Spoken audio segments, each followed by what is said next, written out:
আর ওই 2-3টের মতো ক্লাস লাগবে। আজকে ক্লাসটা হয়ে গেলে ছন্দ শেষ করতে 2-3টের মতো ক্লাস লাগবে।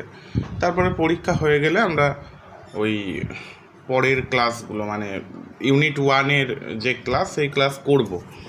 ঠিক আছে, আমি ক্লাসটা শুরু করি। ক্লাস শুরু হতে হতে আরও কেউ জয়েন হলে হবে। স্ক্রিনটা শেয়ার করে নিই।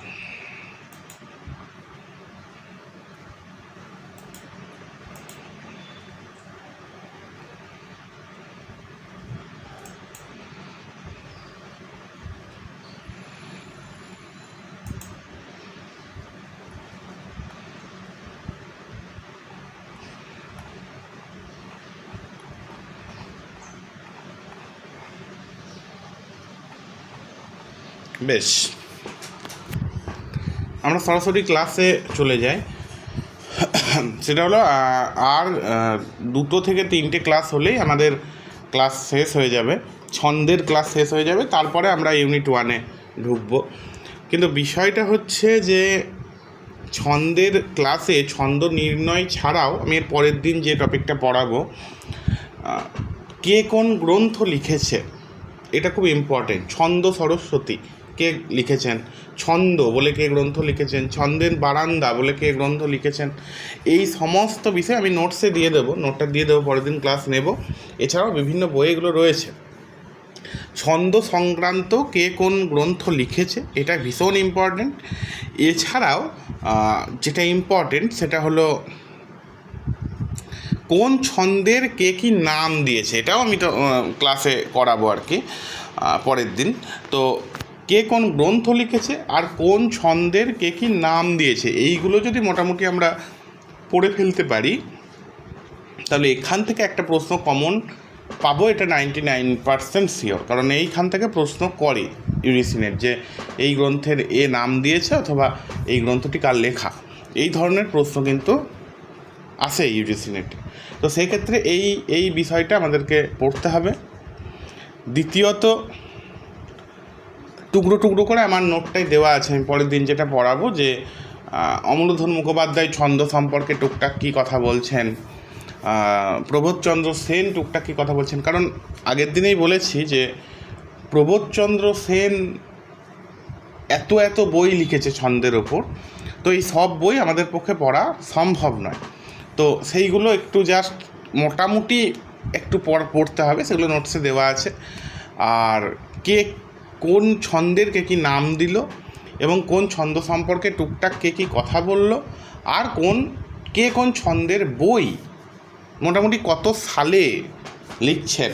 কারণ এরকম প্রশ্ন আসে গ্রন্থগুলোর নাম দিয়ে যে সালগুলি চিহ্নিত করো। তো সেক্ষেত্রে এমন কিছু ব্যাপার নেই, 12, 14, 15টা সাল হয়তো মুখস্থ করতে হবে। তো সেইগুলো একটু ভালো করে পড়লে মুখস্থ হয়ে যায়। তো এই তথ্যগুলো যদি আমরা পড়ি তাহলে কিন্তু এখান থেকে কমন পাওয়া যেতে পারে। এছাড়াও ছন্দ নির্ণয়ের ব্যাপার তো রয়েছেই, ছন্দের বৈশিষ্ট্যের ব্যাপার তো রয়েছেই। আজকে আমরা এই পর্ব, পর্বাঙ্গ, অতিপর্ব এই বিষয়গুলো পড়ে তারপরে স্বরবৃত্ত ছন্দ বা দলবৃত্ত ছন্দ সম্পর্কে নির্ণয় করাটা একটু দেখব। তারপরে আমরা আস্তে আস্তে সরল কলাবৃত্ত, মিশ্র কলাবৃত্তের দিকে যাব। যাই হোক, পর্ব এই পর্ব, পর্বাঙ্ক, অতিপর্ব এই বিষয়গুলো কিন্তু জানতে হবে। এইগুলো না জানলে প্রথম কথা এই বৈশিষ্ট্য থেকে তো প্রশ্ন ইউজিসি-নেটে আসেই। এছাড়াও এইগুলো না জানলে আমরা ছন্দ যে নির্ণয় করা, সেই নির্ণয় করা কিন্তু সহজে করতে পারবো না। এইগুলো যত ক্লিয়ার হবে তত আমাদের ছন্দ নির্ণয় করা আমরা অনেক বেশি শিখে যাব। পর্ব কি না, বাংলা ছন্দের মূল সূত্র গ্রন্থে অমূল্যধন মুখোপাধ্যায় লিখেছেন। তার মানে অমূল্যধন মুখোপাধ্যায়ের গ্রন্থটির নাম কি? বাংলা ছন্দের মূল সূত্র। কি লিখেছেন? একবারের ঝোঁকে ক্লান্তিবোধ বা বিরামের আবশ্যকতা বোধ না হওয়া পর্যন্ত যতটা উচ্চারণ করা যায় তার নামই পর্ব।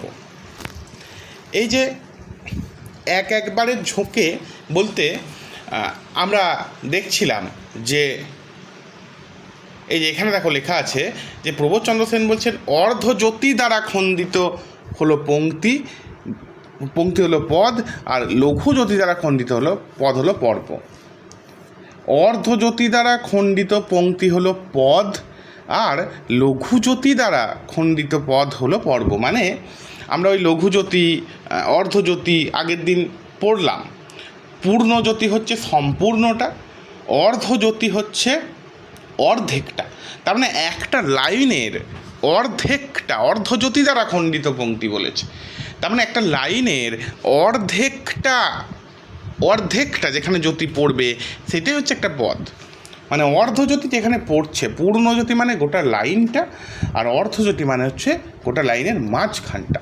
তো এই মাঝখানে যে অর্ধজ্যোতি পড়ছে ওই অতটাই, মানে একটা লাইনের সর্বোচ্চ দুটো পদ হতে পারে, এটা বুঝতে হবে।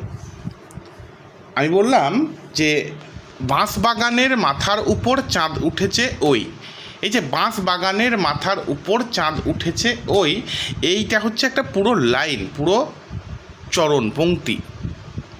এই পুরোটা, এই যে ওই, এই জায়গাটাতে আমি পূর্ণজ্যোতি দিয়ে দিলাম। আগের দিন আমরা শিখেছি যে পুরো লাইনটা শেষে পূর্ণজ্যোতি পড়ছে।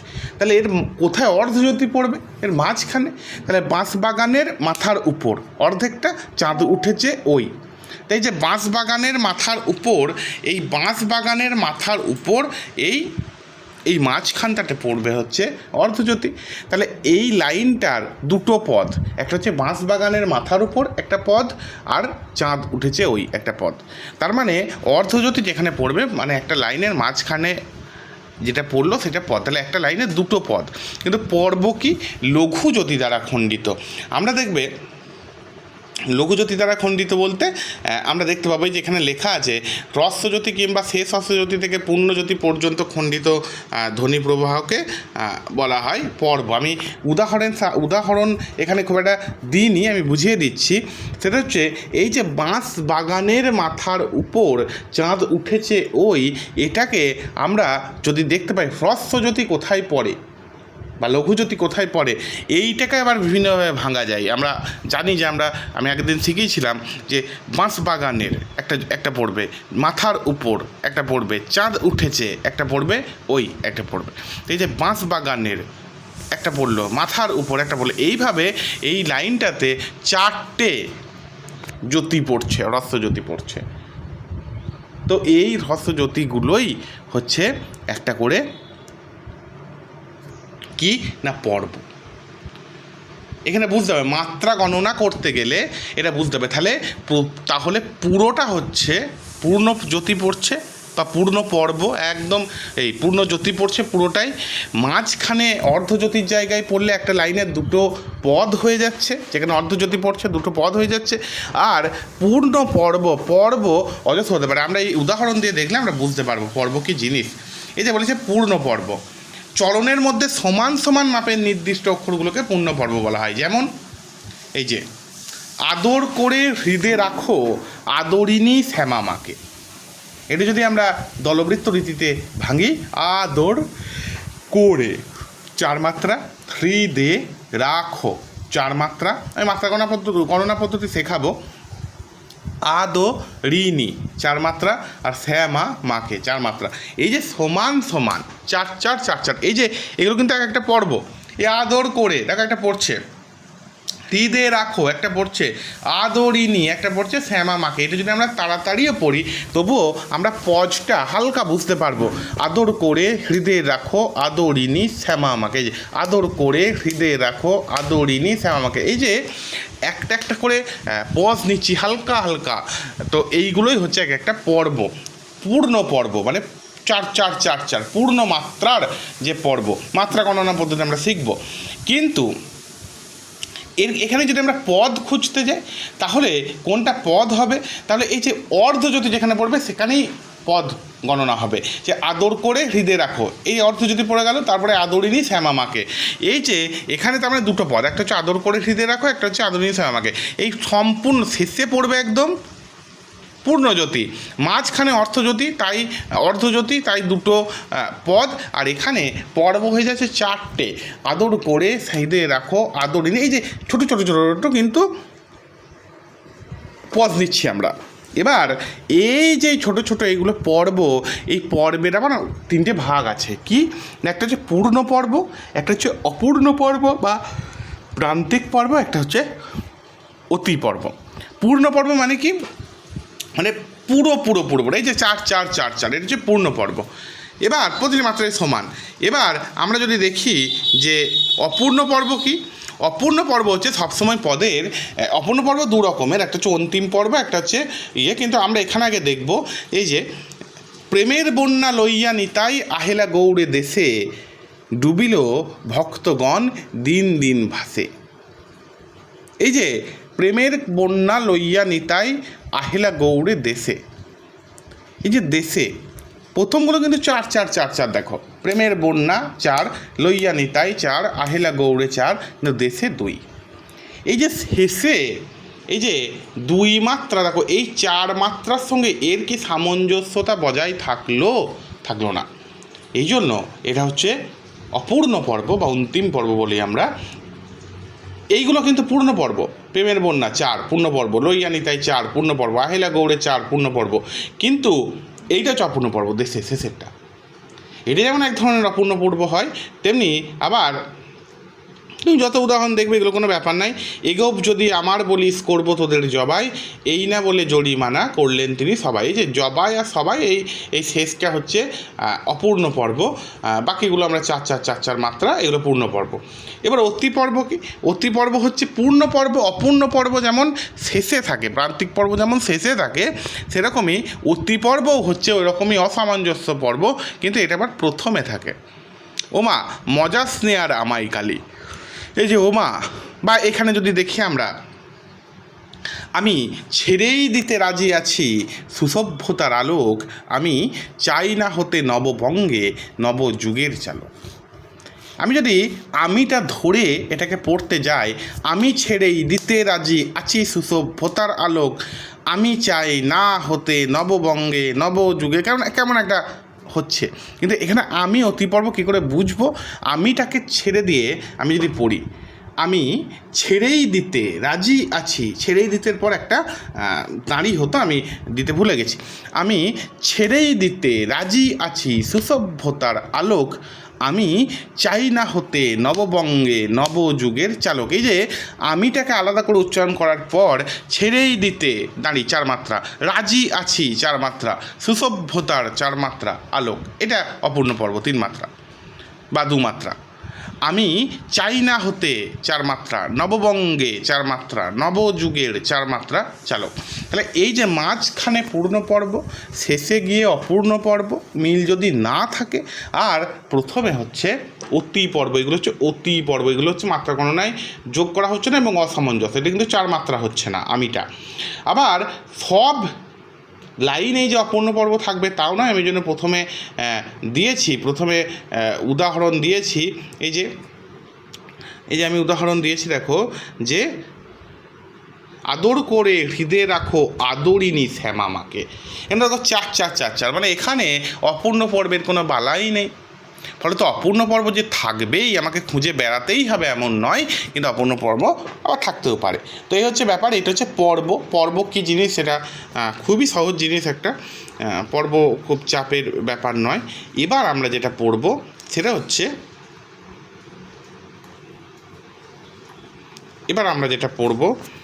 হচ্ছে একটা বলেছে যুক্ত পর্ব। এই যুক্ত পর্বটা খুব ইম্পর্টেন্ট কিছু নয়। যুক্ত পর্ব এই জীবেন্দ্র সিংহ রায় বাংলা ছন্দগ্রন্থে লিখেছেন, অন্তঃস্থিত জ্যোতি বা আদিস্থিত বলের প্রভাবে হবে 2 পর্ব, যেখানে বলের অভাবে 2 পর্ব যেখানে একাকার হইয়া যায়, সেখানেই যুক্ত পর্ব হয়। যেমন বলতে চাইছে যে আমরা তো সেই দিনে পড়েছি উপজ্যোতি, অনুজ্যোতি, অনেক রকম জ্যোতি আছে, একদম ছোট ছোট ছোট ছোট জ্যোতি আছে। তাই লেভেল ক্রসিং ঠেলে গাড়ির সময় ঠিক লাইনে দাঁড়িয়ে, এই যে বলছে লেভেল ক্রসিং ঠেলে গাড়ির সময় ঠিক লাইনে দাঁড়িয়ে, এইভাবে যদি আমরা পড়ি, আমরা দেখব যে এইটার মধ্যেও আমরা পজ নিচ্ছি। এটা কিন্তু খুব একটা ইম্পর্টেন্ট নয়, এটা জানার দরকার নেই। এই যে এক একটা পর্বের মাঝেও একটা করে পজ এই বিসর্গ চিহ্ন দিয়ে বোঝানো হয়েছে বা কোলন চিহ্ন দিয়ে বোঝানো হয়েছে, এইগুলোই হচ্ছে যুক্ত পর্ব। এই যুক্ত পর্বটা খুব একটা ইম্পর্টেন্ট নয়, এটা পড়ার প্রয়োজন নেই, জাস্ট ওই ওনারা বলেছেন বড় বড় ছান্দসিক, তাই এটাকে দিতে হয়েছে। কিন্তু পর্বাঙ্গ কি, এটা খুব সহজ করে বুঝে নাও। পর্বাঙ্গ হচ্ছে পর্বের অঙ্গ। পর্বাঙ্গ মানে পর্বের অঙ্গ। তাহলে পর্ব কি আমরা এখনই পড়লাম, পূর্ণ পর্ব অপূর্ণ পর্ব আমরা পড়ে এলাম। ওই পর্বের মধ্যেও মাঝে মাঝে পজ আমরা নিই। এখানে কিন্তু সবটাই পজ, সবটাই বিরতির ব্যাপার। কেমন পর্বাঙ্গ কেমন? চিত্রগুপ্ত হেসে বলে বড় শক্ত বুঝা যাবে বলে ভালোবাসা যারে বলে ভালোবাসা তারে বলে পূজা। একদম স্পষ্ট বোঝা যাচ্ছে যে আমি একটা পজ নিচ্ছি। চিত্রগুপ্ত একসঙ্গে উচ্চারণ করছি না কিন্তু, একটা এই যে সুরের ওঠানামা। চিত্রগুপ্ত হেসে বলে বড় শক্ত বুঝা যারে বলে ভালোবাসা তারে বলে পূজা। এইভাবেই কিন্তু দলবৃত্ত ছন্দ পড়তে হয়। বাঁশ বাগানের মাথার উপর চাঁদ উঠেছে ওই যে বাঁশ আর বাগানের আমি কিন্তু একসাথে উচ্চারণ করছি না, মাথার উপর একসঙ্গে উচ্চারণ করছি, মাথার আলাদা করে উচ্চারণ করছি, উপর আলাদা করে, এবং এর ছন্দের ওঠানামা রয়েছে। বাঁশ বাগানের মাথার উপর চাঁদ উঠেছে ওই মা গো আমার শোলক বলা কাজলা দিদি কই। এই যে মাঝে মাঝে একটা গ্যাপ, একটা পর্বের মাঝেও যে গ্যাপ, এটাই হচ্ছে পর্বাঙ্গ, অর্থাৎ পর্বেরই অঙ্গ। এটা তো খুবই সহজ, এগুলো তো খুবই চাপের কিছু নেই, না বুঝতে পারলে বলবে। সেটা হচ্ছে পদ। পদ তো আমরা একটু আগেই পড়ে এলাম, পদ তো এমন কিছু ব্যাপার নয়। পদ কী না, অর্ধজ্যোতি দ্বারা ভাঙবে, আমরা পড়ে এলাম। অর্ধজ্যোতি দ্বারা বিভাজ্য চরণাংশকে পদ বলা হয়। দুটি সমান মাপের পূর্ণ পর্বের সমন্বয়ে। এখানে এটাও বলে দিচ্ছে যে পূর্ণ পর্ব, আমরা দেখলাম যে একটা পূর্ণ পর্বের সমন্বয়ে একটা পদ গঠিত হচ্ছে। কখনো কখনো 3টি মাপের পূর্ণ পর্ব হয়। যেমন আমরা যদি দেখি, এই যে ঘর কইনু বাহির, বাহির কইনু ঘর, পর কইনু আপন, আপন কইনু পর। মাঝে দেখো দাঁড়িয়ে দেওয়া হয়েছে, ওটা হচ্ছে অর্ধজ্যোতি। তাহলে এখানে পদ কোনটা? ঘর কইনু বাহির এটা পদ, বাহির কইনু ঘর এটা পদ। পদ চিহ্নিত করছে কি দিয়ে? অর্ধজ্যোতি দ্বারা। রাতি কইনু দিবস, দিবস কইনু রাতি, বুঝিতে না ছিনু বন তোমার প্রীতি। এটা বন্ধু, বিজিতে ছিনু বন্ধু তোমার প্রীতি হবে। এটা একটু কেটে দেওয়া হয়েছে বলে একটু কেটে গেছে। যাই হোক, তো এই যে পদচিহ্ন মানে এই যে দুই দাড়ি দেওয়া হয়েছে, এই দুই দাড়ি দেওয়ার ফলে এই যে মাঝখানে অর্ধজ্যোতি, এটা অর্ধজ্যোতি, তাহলে এটা একটা পদ, এটা একটা পদ। এইটা বুঝলেই মোটামুটি ঠিকঠাক হয়ে যাবে। এটা একটু প্র্যাকটিস করতে হবে, প্র্যাকটিস করতে হয়ে যাবে। এছাড়াও আমরা যদি দেখি, এই যে ঠাকুর মা দুটো তালে ছড়া যেত পড়ে, ভাবখানা মনে আছে বউ আছে চতুর্দোলা চড়ে। এই যে ঠাকুর মা দুটো তালে, তারপরে এই যে দাঁড়িয়ে দেওয়া হচ্ছে, এটা অর্ধজ্যোতি। অর্ধজ্যোতি খালি মনে রাখতে হবে, অর্ধজ্যোতি সমান পদ। অর্ধজ্যোতি কোথায় পড়ে? অর্ধেকটাতে, একটা লাইনের অর্ধেকটাতে। তাহলে অর্ধেকের এই দিকে একটা পদ, এই দিকে একটা পদ। এইটা বুঝলেই আমাদের মোটামুটি হয়ে যাবে। এছাড়াও যদি আমরা দেখি, এই যে পঙ্ক্তিয় চরণ, এইটা খুব ভালো করে বুঝতে হবে। পঙ্ক্তি আর চরণ কি? পঙ্ক্তি আর চরণ হচ্ছে, পঙ্ক্তি মানে হচ্ছে লাইন, আর চরণ মানে একটা লাইন। এইটা আমরা অনেকে ভুল করে থাকি। কিন্তু কি বলেছে দেখো, পূর্ণজ্যোতির পরিমিত কবিতাংশকে বলা হয় পঙ্ক্তি। মানে পূর্ণজ্যোতি, যে এতক্ষণ পদ পড়ছিলাম যেখানে অর্ধজ্যোতি পড়ে, এবার পূর্ণজ্যোতি মানে একটা গোটা লাইনের শেষে পূর্ণজ্যোতি পড়ে, তাহলে সেই লাইনটাকে পঙ্ক্তি বলা হয়। অন্যভাবে বলা যায় ছন্দের শুরু থেকে পূর্ণজ্যোতি পর্যন্ত একটি, পূর্ণজ্যোতি থেকে আরেকটি পূর্ণজ্যোতি পর্যন্ত যেটা, সেটা হচ্ছে পঙ্ক্তি। মানে পূর্ণজ্যোতি যেখানে পড়বে সেটাই পঙ্ক্তি, আর লাইনের শেষে পূর্ণজ্যোতি পড়ে, তাই এটা একটা পঙ্ক্তি। একে লাইনও বলা হয়। কিন্তু অনেকে মনে করেন পঙ্ক্তি আর চরণ বোধহয় একই। এই ধারণা অনেকের রয়েছে, আমাদেরও আছে। যাহাই পঙ্ক্তি তাহাই লাইন, তাহাই চরণ, যে কোনো একটা লিখলেই হলো। কিন্তু পঙ্ক্তি আর চরণ এক নয়। কেন এক নয়? বলছে যদি কোনো একটি লাইনে, একটি চরণকে একটি লাইনে লেখা হয় তবে তা একটি পঙ্ক্তি, কিন্তু যদি চরণটিকে ভেঙে তার পর্ববিন্যাসের একাধিক লাইনে লেখা হয় তাহলে প্রত্যেকটি লাইনকে পংক্তি বলা হবে, চরণ বলা যাবে না। কেমন? মহাভারতের কথা অমৃত সমান, কাশিরাম দাস কহে শুনে পূর্ণবার। এখানে যদি মহাভারতের কথা অমৃত সমান, দেখো পূর্ণজ্যোতি কোথায় দিয়েছি? এখানেই দিয়েছি, কিন্তু এই মহাভারতের কথার পরেই তো অমৃত সমান কথাটা লেখার কথা ছিল, কিন্তু আমি দ্বিতীয় লাইনে লিখলাম। এটা কিন্তু ভুল হলো না। এই যে মহাভারতের কথা অমৃত সমান, এটা কিন্তু একটা চরণ। আমি যদি এটাকে 4টে ভাগও করি, 4টে লাইনে লিখি, তাহলেও একটাই চরণ হবে। যেখানে পূর্ণজ্যোতি পড়বে সেখানেই চরণ হবে। কিন্তু এক্ষেত্রে পংক্তি হয়ে গেল কিন্তু দুটো। আমি যদি একটা লাইনকে অর্ধজ্যোতির পরে দুটো ভাগে ভেঙে দিই, দুটো লাইনে লিখি, তাহলে চরণ কিন্তু একটাই থাকবে, দুটো চরণ হয়ে যাবে না, কিন্তু দুটো পংক্তি হয়ে গেল। পংক্তির সঙ্গে চরণের পার্থক্য এখানেই। চরণ মানে যেখানে ভাবটা মানে একদম সম্পূর্ণ হচ্ছে, যেখানে পূর্ণজ্যোতি পড়ছে, সেটাই হচ্ছে চরণ। সেটা যদি 4টে ভাগেও লেখা হয় তবু চরণ, একটাই চরণ। কিন্তু যদি 4টে ভাগে লিখে দেওয়া হয় একটা লাইনকে, তখন কিন্তু 4টে পংক্তি হয়ে যাবে। পংক্তি কিন্তু গণনা হবে শুধুমাত্র লাইন অনুযায়ী, এটা মনে রাখলেই হবে। পংক্তি মানে হচ্ছে লাইন, মানে গণনা কটা কবিতায় কটা লাইন আছে, কীভাবে লিখেছে দেখার দরকার নেই। কিন্তু কবিতায় 32টা লাইন আছে মানে 32টা পংক্তি আছে। কিন্তু 32টা পংক্তি আছে মানে যে 32টাই চরণ আছে এমন নয়, হতে পারে চরণ আছে 30টা। কারণ লাইন গুনে নিলাম ওটাই চরণ হয়ে গেল, এমনটা কিন্তু হবে না। আমি কি বলছি নিশ্চয়ই বুঝতে পারছো। এটা খুব সহজ, কিন্তু এই ভুল ধারণাগুলো আমাদের ভাঙতে হবে। এগুলো পরীক্ষায় প্রশ্ন আসে। বিভিন্ন মাপের চরণ আমরা দেখতে পাচ্ছি। গুপ্তিপাড়ায় জন্ম তাহার নিন্দাবাদের দংশনে, অভিমানে মরতে গেল মোগল সরাই জংশনে। এই যে গুপ্তিপাড়ায় জন্ম তাহার নিন্দাবাদের দংশনে, আমি যদি এটাকে 4টে লাইনে লিখতাম, গুপ্তিপাড়ায় জন্ম তাহার, নিচের লাইনে নিন্দাবাদের দংশনে, তারপরের লাইনে অভিমানে মরতে গেল, তারপর পরের লাইনে মোগল সরাই জংশনে, তাহলে এখানে 4টে পংক্তি হয়ে যেত। কিন্তু চরণ কি 4টে হতো না? চরণ কিন্তু সেই দুটোই থাকতো। তো এই হচ্ছে ব্যাপার।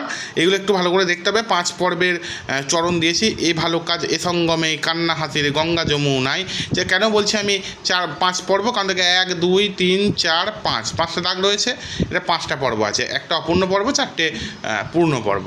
এখানে দেখো কী আছে, 4 পর্বের এটা চরণ, ঠিক আছে, পর্ব তো 1 2 3 4। তো যেমনভাবে আমরা ভাঙবো তেমনভাবে চরণ হবে আর কি।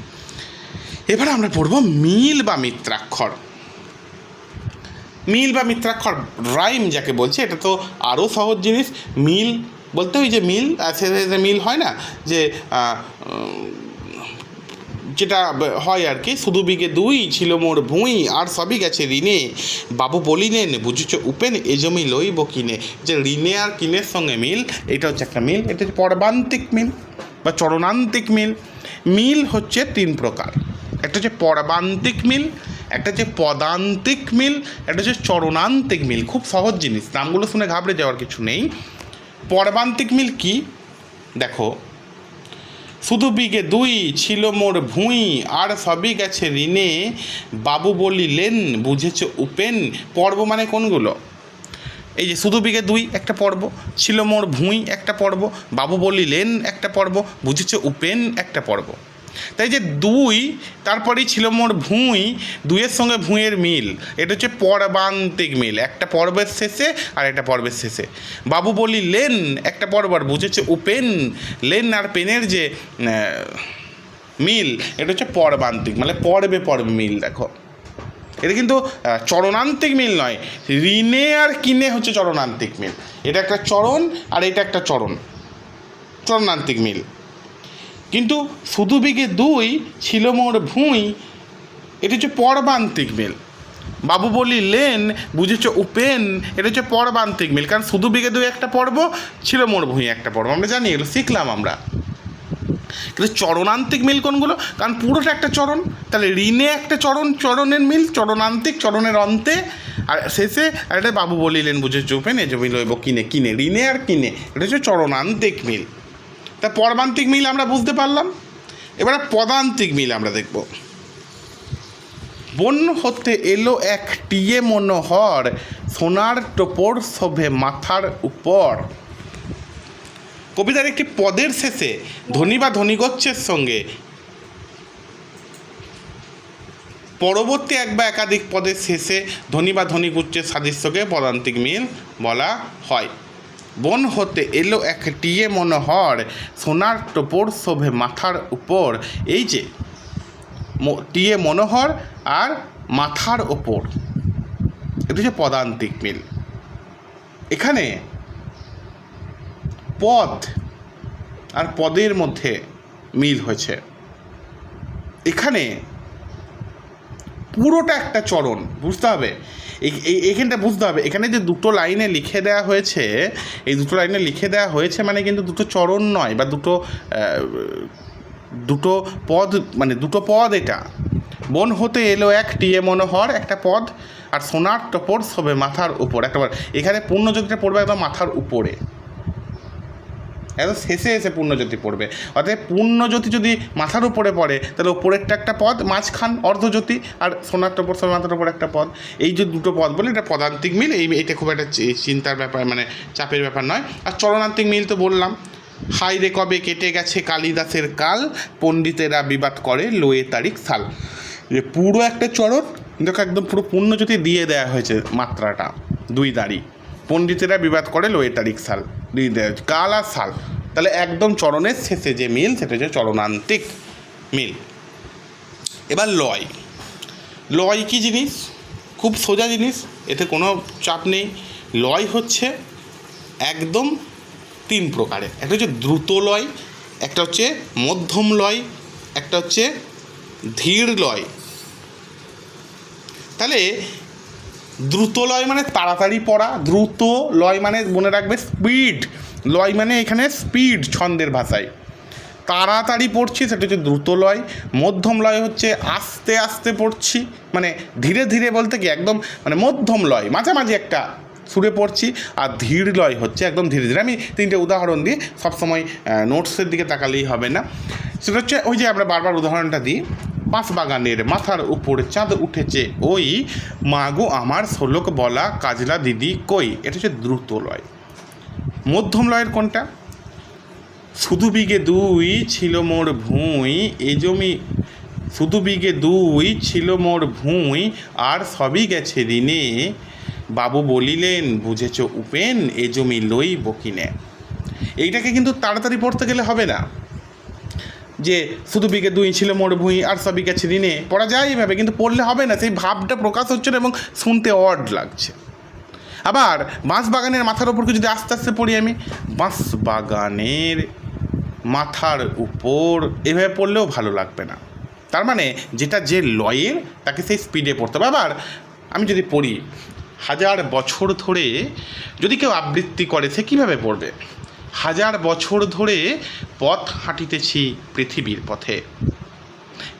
এই যে লয়, এটাকে কি এভাবে কেউ পড়বে? হাজার বছর ধরে আমি পথ হাঁটিতেছি পৃথিবীর পথে, এভাবে কেউ পড়বে?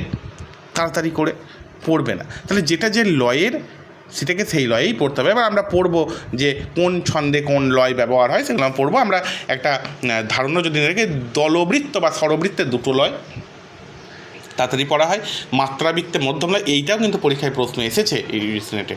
মাত্রাবৃত্তে মধ্যম লয় আর মিশ্রবৃত্ত বা অক্ষরবৃত্তে ধীর লয় ব্যবহার করা হয়। আমরা তো ছন্দ নির্ণয় শিখবো, তখন ডিটেলে এই বিষয়গুলো শিখব। আর শেষ মানে ছন্দ নির্ণয়ের আগে শেষ এটা, সেটা হচ্ছে শোষণ শক্তি বা শাসাঘাত। আমরা শাসাঘাত পরে আমরা যখন কোনো একটা বিষয় পড়ি দলবৃত্ত ছন্দে বিশেষ করে, তখন আমাদের একটু জোর দিতে হয়। কেমন দিতে হয় আমি তোমাদেরকে বলছি, দেখো। বাঁশবাগানের মাথার উপর চাঁদ উঠেছে ওই, মাগো আমার শোলক বলা কাজলা দিদি কই। এই যে দেখো বারবার বারবার ঝোঁক পড়ছে, কিন্তু আমি যখন পড়ব, হাজার বছর ধরে আমি পথ হাঁটিতেছি পৃথিবীর পথে, এখানে কোনো ঝোঁক পড়ছে না, কিন্তু আমি যখন দ্রুতলয়ে পড়তে যাচ্ছি, বাঁশ বাগানের মাথার উপরে, যে বাঁশ বাগানের মাথার উপরে যে এই যে আমাকে জোর দিতে হচ্ছে, চাঁদ উঠেছে ওই, মা গো আমার শোলক বলা কাজলা দিদি কই, এই যে বারবার একটা ঝোঁক, এটা হচ্ছে শ্বাসাঘাত, শ্বাসে আঘাত করছি আমরা। এটা দলবৃত্ত ছন্দের ক্ষেত্রে, দলবৃত্ত ছন্দের আরেক নামই হচ্ছে শ্বাসাঘাত প্রধান ছন্দ, আমরা পড়ব। আর স্তবক কাকে বলে এটা তো বলার কিছু নেই, কবিতার প্রত্যেকটা একটা করে স্তবক, এটা আমরা জানি কীরকম স্তবক হয়, স্তবকটা নিয়ে আর বলে আমি সময় নষ্ট করতে চাই না, তোমরা এটা দেখবে লেখা আছে। এবার আমরা যেটাতে চলে যাব সেটা হচ্ছে এই যে আমি এইটা পড়াবো তোমাদেরকে, সনেট, অমিত্রাক্ষর, গৈরিশ ছন্দ, মুক্তক ছন্দ প্রভৃতি সম্পর্কে ধারণা রাখতে হবে। ঠিক আছে, আমি তোমাদেরকে এটা নিয়েও একটা ছোট করে বলে দেবো ক্লাসে। তো এই সনেট, অমিত্রাক্ষর, গৈরিশ ছন্দ হচ্ছে গিরিশচন্দ্র ঘোষের, মুক্তক ছন্দ হচ্ছে রবীন্দ্রনাথ ঠাকুরের, অমিত্রাক্ষর মধুসূদন দত্ত, সনেট হচ্ছে মধুসূদন দত্ত, এই বিষয়গুলো কিন্তু আমাদেরকে একটু ভালো করে দেখতে হবে, আমরা দেখব। তো এবার আমরা আজকে যেটা করব, শুধুমাত্র দলবৃত্ত ছন্দটা সম্পর্কে পড়ে আজকের ক্লাসটা এখানেই শেষ করব। তারপরে আমরা যেটা দেখব সেটা হচ্ছে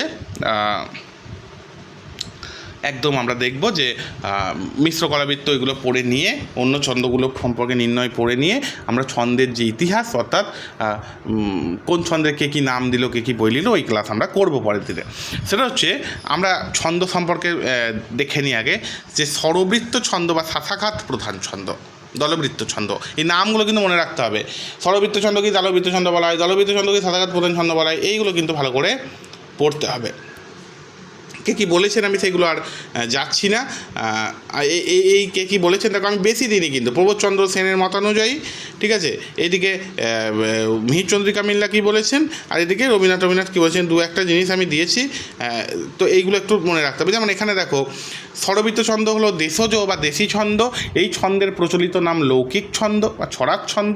রবীন্দ্রনাথ মাঝে মাঝে এই রীতির ছন্দকে ছড়াক ছন্দ বলেছেন, রবীন্দ্রনাথ এই ছন্দকে কী বলেছেন, ছড়াক ছন্দ। প্রশ্ন আসতে পারে ছড়াক ছন্দ কে নাম দিয়েছেন, এগুলো কিন্তু ইম্পর্টেন্ট। লৌকিক ছন্দ কোন ছন্দ, এগুলো কিন্তু ইম্পর্টেন্ট, ঠিক আছে। লোচন দাসের ধামালিতেও এর ব্যবহার পাওয়া যায়, তাহলে লোচন দাসের লেখায় কোন ছন্দের ব্যবহার পাওয়া যায়, দলবৃত্ত ছন্দের ব্যবহার পাওয়া যায়, এই বিষয়গুলো কিন্তু একটু দেখতে হবে। এরপর আমাদেরকে মনে রাখতে হবে স্বরবৃত্ত ছন্দ কী, মনে রাখতে হবে পর্বের আদিতে শ্বাসাঘাত। যেমন আমরা দেখলাম, বাঁশ বাগানের মাথার উপরে চাঁদ উঠেছে ওই, মা গো আমার শোলক বলা কাজলা দিদি কই, এই যে প্রত্যেকটা পর্বে একটা করে শ্বাসাঘাত আমরা দেখতে পাচ্ছি। এই শ্বাসাঘাত দেখা যাবে একমাত্র দলবৃত্ত ছন্দে, তাই একে শ্বাসাঘাত প্রধান ছন্দ বলা হয়। দ্রুত লয়ের হবে, কী হবে, দ্রুত লয়, তাড়াতাড়ি পড়া হবে। স্বরবৃত্ত আমরা চিনব, এগুলো চেনার কিন্তু একটা করে মাত্রা, এগুলো চেনার একটা করে বৈশিষ্ট্য। শ্বাসাঘাত পড়বে, দ্রুত লয় হবে, আমি আরও সহজ করে মাত্রা গণনা শিখিয়ে দেবো, শুধু কিন্তু এই বৈশিষ্ট্যগুলো মনে রাখতে হবে, আসতেই পারে পরীক্ষায়। পূর্ণপর্ব 4 মাত্রা, শ্বাসাঘাত প্রধান ছন্দ বেশিরভাগ ক্ষেত্রে, দলবৃত্ত ছন্দ সবসময়ই বেশিরভাগ ক্ষেত্রে 4 মাত্রার হবে স্বরবৃত্ত ছন্দ। মুক্ত অক্ষর ও রুদ্ধ অক্ষর সবই এক মাত্রা, এর মাত্রা গণনা পদ্ধতি খুবই সহজ, সবাইকে আমরা যে কয়েকদিন আগে পড়ে এলাম যে রুদ্ধ দল মানেই 2 মাত্রা, কিন্তু স্বরবৃত্তের ক্ষেত্রে আমরা রুদ্ধ দলকেও 1 মাত্রায় গণনা করব, যা মাত্রা পাবো সে 1 মাত্রা গণনা করে নেব। ছড়া বা লোকগীতে বেশি ব্যবহৃত হয়। এবার এখানে আমরা দেখতে পাবো কতগুলো স্বরবর্ণ ব্যবহৃত হয়েছে, তার হিসাবেও এই ছন্দের প্রত্যেক পরের মাত্রা ঠিক করা যায়, অত তারিখে স্বরমাত্রিক ছন্দ বলা হয়। অত ডিটেলে যাওয়ার দরকার নেই, মনে রাখতে হবে যে যটা মাত্রা আসবে আমাদের কাছে সেটা দলমাত্রা হতে, সেটা কি বলে, রুদ্ধ দলও হতে পারে, সেটা মুক্ত দলও হতে পারে, সব 1 মাত্রা করে গণনা করব। প্রত্যেক পর্বে শুরুতে শ্বাসাঘাত পড়ে, কে মেরেছে, কে ধরেছে, কে দিয়েছে গাল, তাই তো খুকু রাগ করেছে ভাত খায়নি কাল। এই যে কে মেরেছে 4টে মাত্রা, কে ধরেছে 4 মাত্রা, কে দিয়েছে 4 মাত্রা, গাল 1 মাত্রা। গাল এটা 2 মাত্রা করে দিলে হবে না কিন্তু, কারণ রুদ্ধ দল তো 1 মাত্রায়। তাই তো খুকু, তাই এটা রুদ্ধ দল কিন্তু 1 মাত্রা হবে যেহেতু স্বরবৃত্ত ছন্দ। রাগ 1 মাত্রা, করেছে 3 মাত্রা, 4 মাত্রা। ভাত 1 মাত্রা, খাই এক মাত্রা নি এক মাত্রা। কিন্তু এখানে এই যে টেনে উচ্চারণ, এইগুলো তোমাদেরকে আমি শেখাবো যে টেনে যখন উচ্চারণ করবো তখন কিন্তু এগুলো 4 মাত্রা করেই পাবে। মানে আমরা কিছু কিছু ব্যতিক্রম ছন্দ আছে। যাই হোক, রাত পোহালো, ফর্সা হলো, ফুটলো কত ফুল, 4 4 4 1। কাঁপিয়ে পাখা, কাঁপিয়ে পাখা, এই যে দেখো এগুলো কেন দিয়েছি আমি উদাহরণগুলো, এই কাঁপিয়ে পাখা তোমার মনে হচ্ছে 5 মাত্রা, কিন্তু এখানে উচ্চারণ এগুলো ব্যতিক্রম। উচ্চারণ আমরা করব কাঁপে পাখা, কাঁপে পাখা, তাড়াতাড়ি উচ্চারণ করে, দুটো লয় তো, রাত পোহালো, ফর্সা হলো, ফুটলো কত ফুল, কাঁপে পাখা, বুঝতে পারছো, কাঁপে পাখা, এরকমভাবে উচ্চারণটা হচ্ছে বলে এখানে 4 মাত্রা। নীল পতাকা, এগুলো এত কঠিন আসবে না, বা যদি আসেও এই জন্য এইগুলো সম্পর্কে তোমাদের পরিচয় করিয়ে দেওয়া যে এইগুলো কিন্তু 4 মাত্রা করে দেখতে হবে। মানে আমার কথা হচ্ছে যে সবটা 4 4 4 4 হলো, এইটাও 4 4 4 4 হলো, নিয়ে শেষে এসে একটার জন্য তোমার আটকে যাচ্ছে, তার মানে এটা মনে রাখবে এটা ব্যতিক্রম। এই রীতির ছন্দের মূল পর্ব 4 মাত্রার হয়। এছাড়াও আমরা দেখতে পাবো যে মুক্তক, রুদ্রক সবই সমান মাপ, কে মেরেছে কে ধরেছে, এগুলো সবই 4 4 4 2 মাত্রায় হবে। ঠিক আছে, এই 4 4 2 এখানে ছেড়ে বৈশিষ্ট্যগুলো দেওয়া আছে, আমরা শুধু একটা মাত্রা গণনা পদ্ধতি দেখব। এই যে দেখো মা, দেখো অতি পর্ব 1 মাত্রা, নিম খাওয়ালে, কীভাবে মাত্রা গণনা করব, নিম, এটা রুদ্ধদল না মুক্তদল, রুদ্ধদল, কিন্তু এখানে 1 মাত্রা হবে যেহেতু এটা দলবৃত্ত ছন্দ। নিম খাও আলে, খাও আলে 3 মাত্রা, তাহলে মোট 4 মাত্রা। চিনি বলে, সবই মুক্তদল, 4 মাত্রা। কথাই করে 4 মাত্রা। ছলো 2 মাত্রা। ওমা, দেখো এখানে কিন্তু 2 মাত্রা। মিঠার লোভে, তিত মুখে, সারা দিনটা গেল, দেখো 4 4 4 2, বুঝতে পেরেছো তো? এইগুলো হচ্ছে দলবৃত্ত ছন্দ। এবারে এটা যদি আমি পড়ি, তুমি ধরো এইভাবে মাত্রা গণনা করতে পারছো না, মানে কোনটা কোন ছন্দ বুঝতে পারছো না, তুমি পড়ো। মা নিম খাওয়ালে, চিনি বলে, কথাই করে ছলো, ও মা মিঠার লোভে, তিত মুখে, সারাদিনটা গেল। এইটা আস্তে আস্তে পড়তে হচ্ছে। নিম খাওয়ালে, চিনি বলে, পড়তে হচ্ছে এরকম ভালো লাগছে না, এবং তুমি বুঝতে পারছো যে এটা ধীর লয় নয়। নিম খাওয়ালে, চিনি বলে, কথাই করে ছলো, মিঠার লোভে, তুমি ওই মাটা বাদ দিয়ে দাও, মিঠার লোভে, তিত মুখে, সারাদিনটা গেল। এরকম এক এক অক্ষর থাকলে না, আমি, মা, এগুলো তোমাদের পরিচয় করিয়ে দিচ্ছি, তবুও এগুলো মনে রাখতে হবে যে মা ও মা এগুলো অতিপর্ব। এছাড়াও আমরা যদি দেখি এখানে অজস্র বৈশিষ্ট্য সম্পর্কে লেখা আছে, অজস্র বৈশিষ্ট্য, এই বৈশিষ্ট্যগুলো একটু দেখতে হবে। এবার আমরা দেখব যে এই ছন্দে মাত্রা সংকোচন প্রসারণ লক্ষ্য করা যায়। এই যে এইখানটা খুব মেন, যে কিছু আমাদের ওই যে বললাম কিছু কিছু ক্ষেত্রে মনে হবে এটা 5 মাত্রা হওয়া উচিত ছিল, কিন্তু ওই প্রসারণ বা সংকোচনের ফলে ব্যতিক্রম ছন্দগুলোকে আমরা করে নিই। বলছে পাঠশালে হাই তোলে মতিলাল নন্দী, পাঠশালে হাই তোলে মতিলাল নন্দী, এখানে হিসাব মতো তো পাঠশালে, এটা তো 3 মাত্রা দলবৃত্ত ছন্দের ক্ষেত্রে। পাঠ 1 মাত্রা, সা 1 মাত্রা, লে 1 মাত্রা, হাই 1 মাত্রা, তো 1 মাত্রা, লে 1 মাত্রা। এখানে 4 4 4 2 দেওয়া হয়েছে। কেন দেওয়া হয়েছে? সাধারণ নিয়মে পাঠশালের পাঠ আর হাই তোলের হাই এবং মতিলালের লাল 1 মাত্রা হয়, কিন্তু প্রসারণের ক্ষেত্রে 2 মাত্রা হয়েছে। এগুলো হচ্ছে ব্যতিক্রম।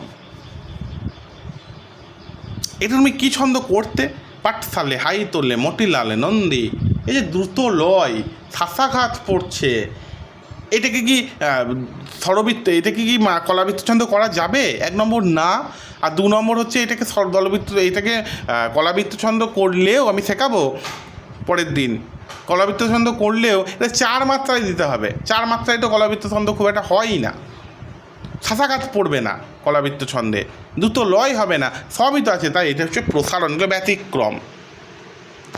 আর সংকোচন কি? এটা যেমন প্রসারণ করা হচ্ছে, 3 মাত্রাকে 4 মাত্রা করে দেওয়া হচ্ছে, প্রসারিত করা হচ্ছে, আবার সংকুচিতও করা হয়, যেটাকে 5 মাত্রা বা 6 মাত্রাকে 4 মাত্রা করা হবে।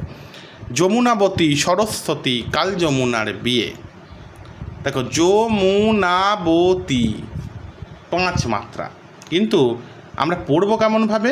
যমুনাবতী, যমুনা, যমুনা, যমনা, তাড়াতাড়ি যখন পড়ি পরে আমরা যমুনাবতী সরস্বতী কাল যমুনার বিয়ে, ঠিক আছে? এটা কাল যমুনার বিয়ে নয়, কাল যমুনার বিয়ে, এইভাবে পড়ে আমরা এটাকে সংকুচিত করছি, তাই এটা 4 মাত্রায় রয়ে যাচ্ছে। কারণ ওই যে বললাম যমুনাবতী সরস্বতী কাল যমুনার বিয়ে, এই যে শাসাঘাত পড়ছে, দ্রুত লয়, এটা কখনো অন্য ছন্দ হতে পারে?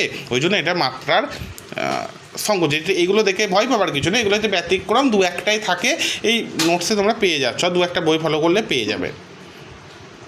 এইটা হচ্ছে ব্যাপার, এখানে এইটাই দেওয়া হয়েছে, আর এইখানে আর কিছু নেই। আমরা পরের দিনে ওই কে কী বই লিখলো, কে কীগুলো, এগুলো করার সাথে সাথে আমরা যেটা করব সেটা হচ্ছে যে ওই কলাবৃত্ত এবং মিশ্র কলাবৃত্ত সম্পর্কে আগে শিখব। ওইটা শিখলে আমাদের বুঝতে পারবো যে আমরা ছন্দ নির্ণয় কীভাবে করতে হয়। তারপরে প্র্যাকটিস করতে দিলে তো ছন্দ নির্ণয় করতে পারবে তোমরা, কিন্তু যেটা বিষয় সেটা হচ্ছে যে ছন্দ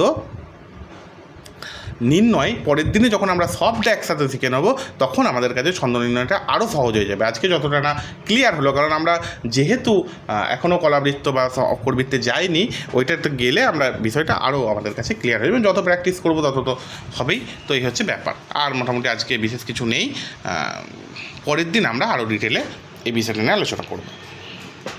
আর মানে ওই আর কি বৈশিষ্ট্যগুলোও কিন্তু দেখতে হবে, কারণ বৈশিষ্ট্য থেকে কিন্তু অজস্র প্রশ্ন ইউজিসি নেট করে থাকে, শুদ্ধ অশুদ্ধ দিয়ে কিন্তু অজস্র প্রশ্ন করে থাকে।